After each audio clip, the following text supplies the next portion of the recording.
Mga kalay ko, pakinggan nyo to. Mga kapatid, mga kababayan, napakahirap po nitong paniwalaan.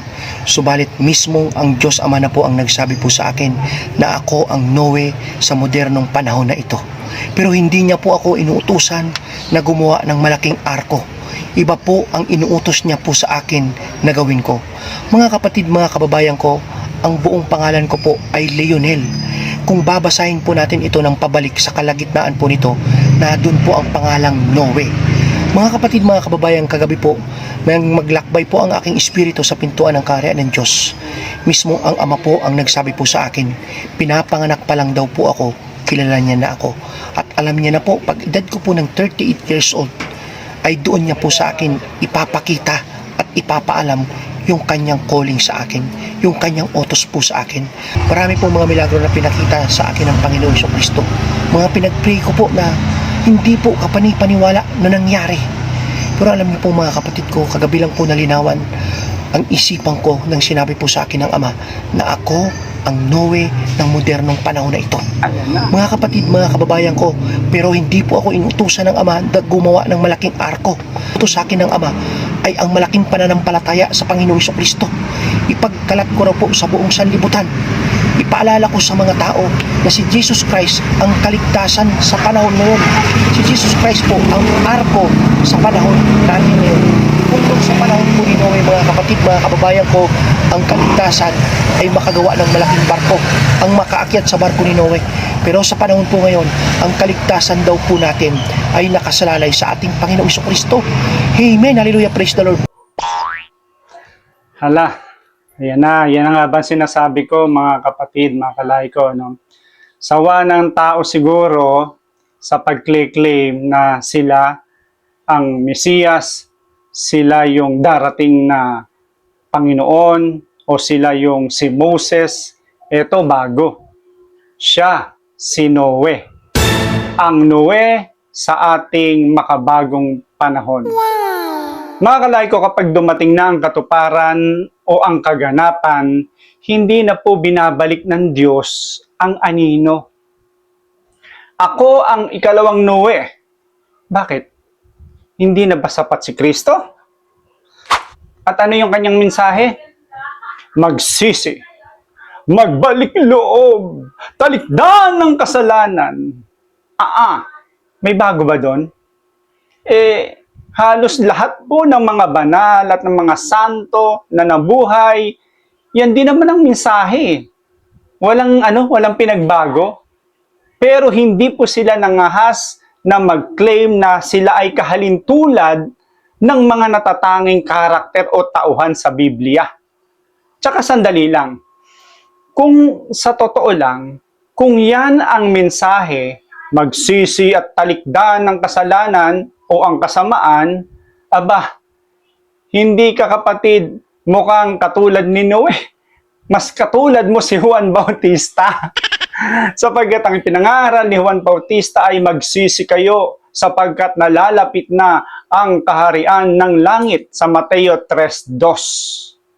So, edi mas sana sinabi mong ako yung makabagong Juan Bautista, baka convincing pa. At nang magsimulang mangaral ang ating Panginoong Hesus, ano po ba yung kanyang madalas na sinasabi? Magsisi kayo at sumampalataya sa Ebanghelyo, Marcos 1:15. Ibig sabihin, ang panawagan ng pagsisisi ay hindi po bagong revelasyon na para bang hindi pa narinig ng sanlibutan. 2,000 taon na po yang ipinangangaral ng ating simbahan, kapatid.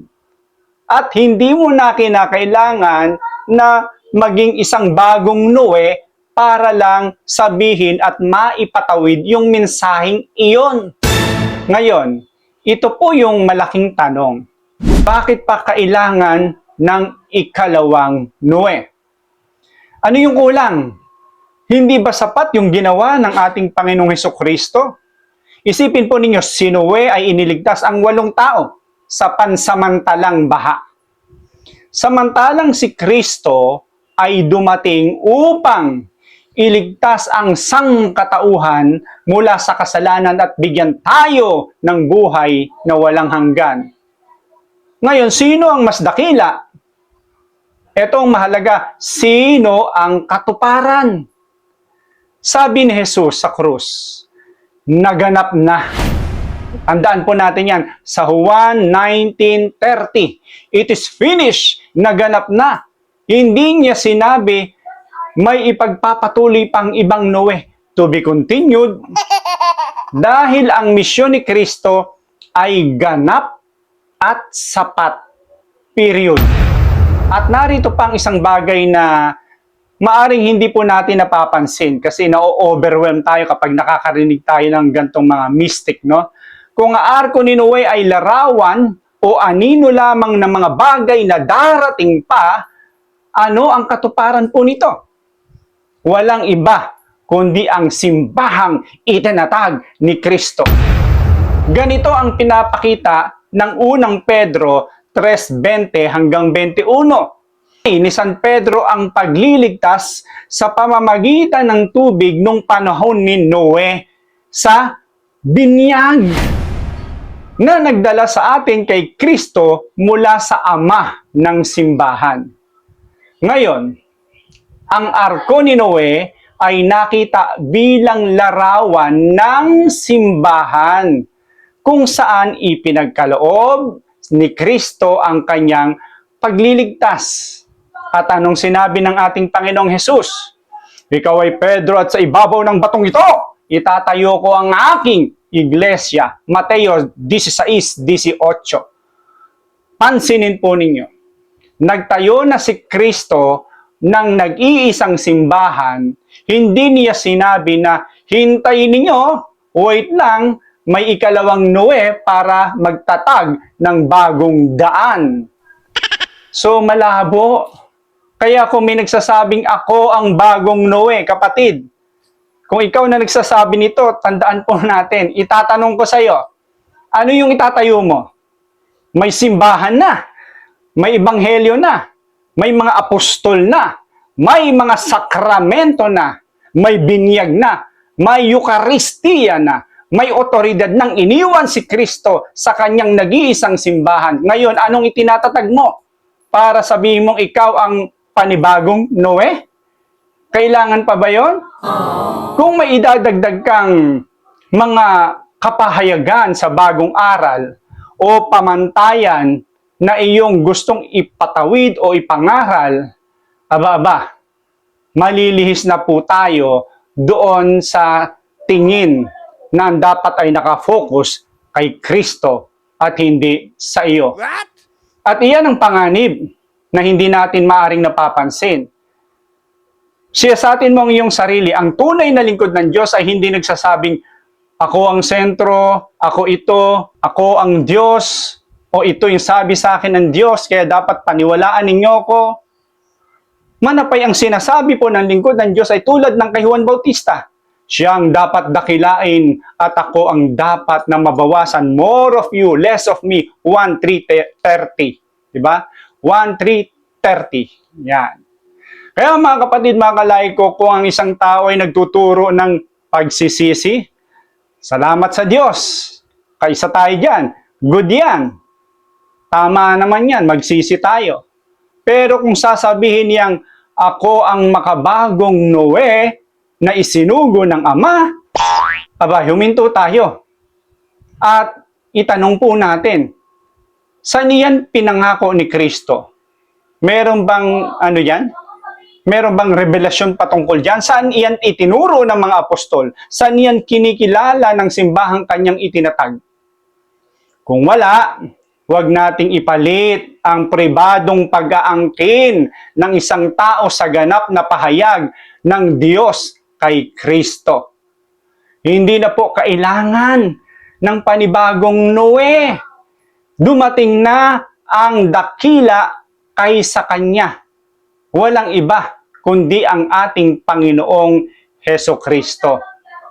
At iniwan niya ang kanyang simbahan, ang haligi at saligan ng katotohanan. Haligi at saligan Wala nang iba. Unang Timoteo 3:15. Upang ipagpatuloy ang kanyang misyon hanggang sa katapusan ng panahon. Mateo 28:19-20. So ano pa yung bida-bida na ating sasabihin na ganito? Na para bang bago yung kapahayagan natin sa makatuwid kung ang arko ni Noe ay katuparan sa simbahang itinatag ni Kristo, ano pa ang itatayo ng mag-aangkin na ikalawang Noe di umano kung may itatayo siyang iba? Hindi ba yun hiwalay sa arkong itinatag na ni Kristo? Tandaan po natin na ang plano po ng Diyos ay hindi ang paglitaw ng bagong tagapagtipon, kundi ang pananatili kay Kristo at sa kanyang itinatag na nag-iisang simbahan, ang the one Holy Catholic Apostolic Church. Pro Deo et Ecclesia.